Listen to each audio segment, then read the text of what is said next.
Mekanın cennet, cennet olsun oğul. Qəbrin nurla, nurla dolsun oğul. Mekanın cennet, cennet olsun oğul.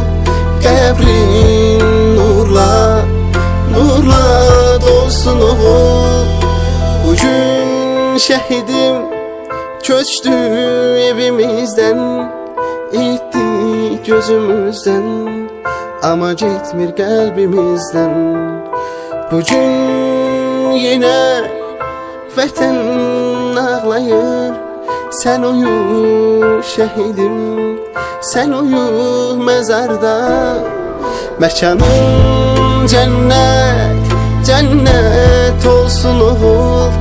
Qəbrin nurla, nurla dolsun oğul.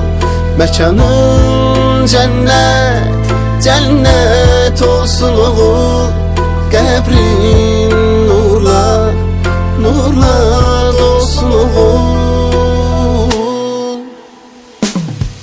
Ana ağlama, Qarab ağlama, oğlun şehit oldu. Yarım ağlama, yüreği dağlama, qəbrin nurla doldu. Ana ağlama, Qarab ağlama, oğlun şehit oldu. Yarım ağlama, yüreği dağlama, qəbrin nurla doldu.